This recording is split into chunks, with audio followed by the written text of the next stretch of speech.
За өнөөдөр энэ блокчейн wallet-д яаж бүртгүүлэх вэ гэсэн талаар бичиг оруулъя. За ямар нэгэн wallet wallet ч юм уу эсвэл юунд бирж дээр бүртгүүлэхдээ ер нь ямар ч байсан энэ дээг талын энэ линкийг сайн харж иж бүртгүүлж байгаарай. Яагаад гэвэл энд одоо жишээлбэл зөв байна уу, буруу байна уу, заримдаа энэ дунд талд одоо 1-2 үсэг илүү орсон байж магадгүй. Энэ блокчейнээс маш их тийм хуурамч юмнууд их гарч ирдэг шүү. Ялангуяа энэ блокчейнийг энэ дунд нь 2 үсэг нэвчээд одоо жишээлбэл тань руу захиа ирдэг. Энэ та одоо маш их олон биткойн хүлээж авлаа, энэ тэрийг худлаа юм зөндөө хэлдэг. Тийм болохоор энэ дээр их болгоомжтой байгаараа. Coinbase бол арай гайгүй байдаг. Энэ блокчейн дээр бол бас маш их тийм хуурамч юмнууд явах юм дуртай. За тэгэхээр энэ дээг талынхаа энэ линкийг маш их сайн харах нь.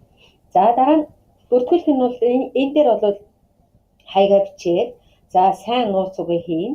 Тэгээд энэ дээр зөв тэмдэг тавиал тэгээд бүртгүүлж чинь. Энд бол ерөөсөн хэцүү юм бол байхгүй. Хамгийн гол нь нууц үгээ нэлээд сайн хийгээрэй. За бүртгүүлэнгүүд юун дотор энэ дотор захиа ирдэг.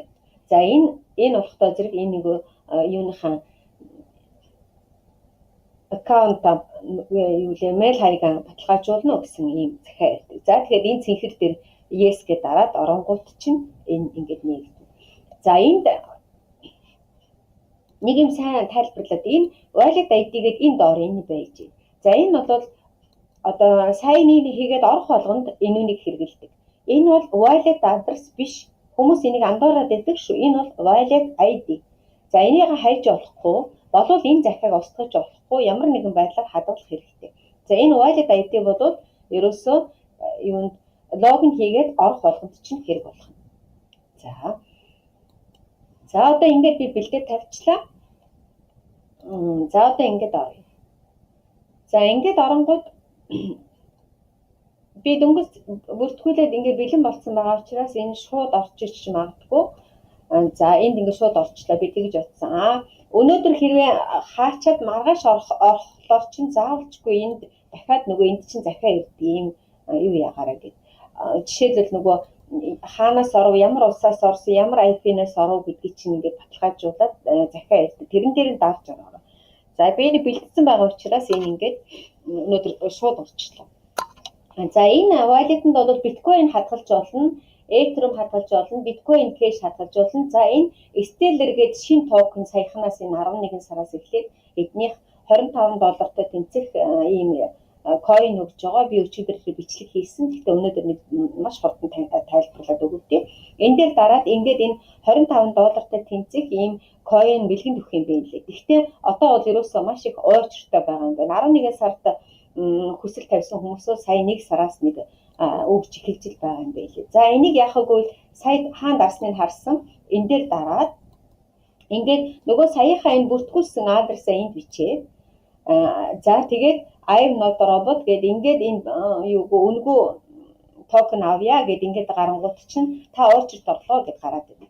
За ингээд орчирт орчоод дараа нь дахиад юугаа мэйлээр шалгаад байгаараа тэгэх юм бол тэр дотор чинь таны орчир болчлоо гэсэн мэйл ирэх юм байна. За тэгээд тэр эренгүүт нь тэр орчир болонгуудаа өөрийнхөө бичиг баримтыг баталгаажуулаад тэгээд тэр $25 тэнцэх токен өгөх юм байлээ.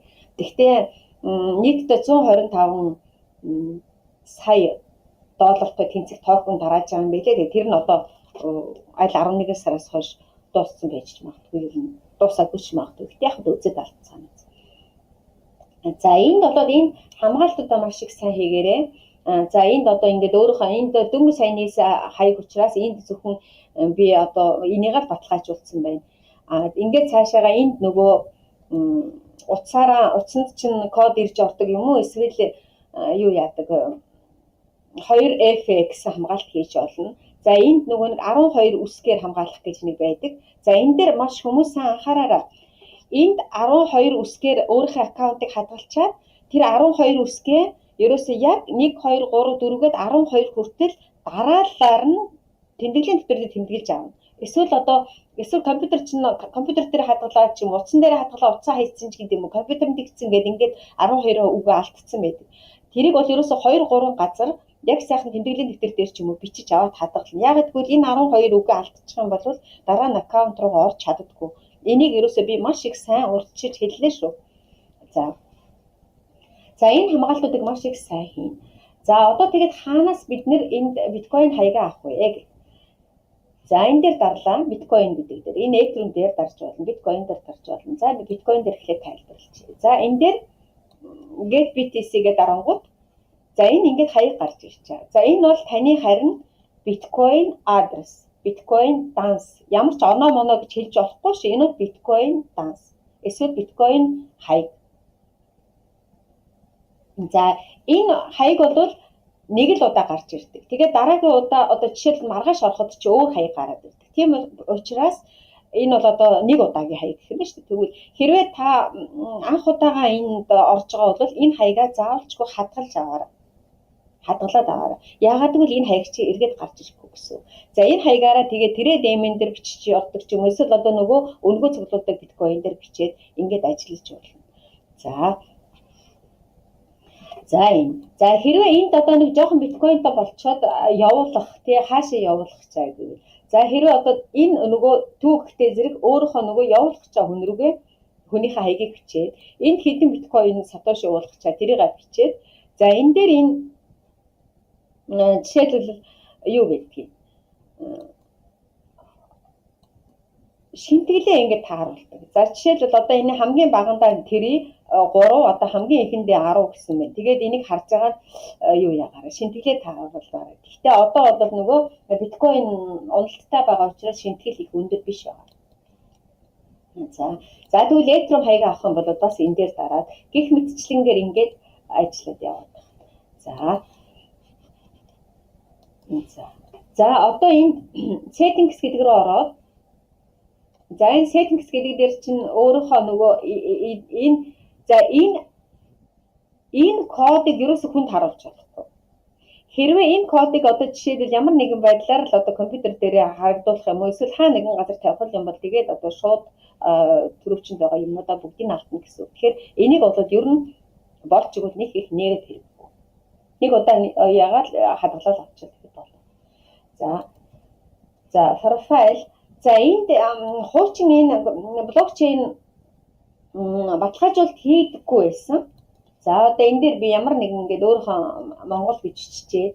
За одоо харин баталгаажуулалт хийдэг болж байгаа юм байлээ. Тэгэхээр бодвол би ингэж бодож байна баталгаажуулалт хийгднэ гэдэг чинь бас нэг өсөндөө юу маань төрөвч маань одоо найдвартай болж байгаа гэж ойлгож байгаа. За энэ дээр болохоо зэрэг өөрийнхөө захим нэрэн дээр яг нөгөө бусад валютнуудад баталгаажуулалт хийдэг шиг бүгдийг ингээд бичээд ингээд юу хийх юм бэлээ.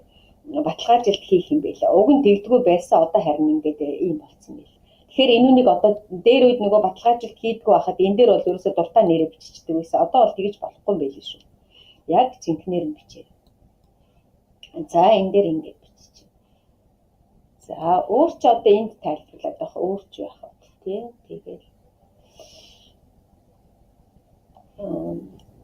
За ингээд за энэ дээр мэдээ юу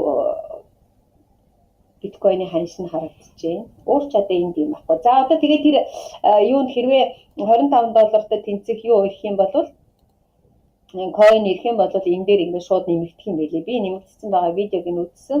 Гэхдээ 11 сард юу яасан хүмүүс оржинд орсон хүмүүс сая 1 сард авсан байл. За ингээд энэ төрөвч нэг тухай танилцуулчлаа. Би ингэж хүмүүст хэлдэг нөгөө ягаад ингэж олон төрөвч танилцуулаад байна вэ? Би Coinbase-ийн тухай видео оруулсан байгаа. Ингээд блокчейн, трейдэмэнийг өөрсдөө монгол хэл дээр бүртгүүлж чинь. Ингээд нөгөө бүх өндөгнүүдээ нэг юунд сагсанд хийж болдоггүй гэж үг байдаг шүү дээ. Тийм болохоор аль болохоор одоо жишээлбэл энэ блокчейнийг одоо өдөр тутмынхаа ч юм хэрэгэлдэг ч юм уу. Эсвэл Coinbase трейдэмэн дээр зарахтаа хэрэгэлдэг ч юм уу. Coinbase дээр Monero арай жоохон удаан хэрэглэхтэй ч юм уу. Ингээд нэг ядаж энэ тэнд нэг жоохон байлгаж авах бол нэгийг алдах юм бол бүгдийг алддаг аюултай. Тэгэхээр ингээд бүгдийг одоо аюу яа нүзээ ойлгоно нүзээ бүгдийг нэг дор бити хадгалаарай. За ингээд өнөөдрийн энэ блокчейний тухай видеогод дуусгая.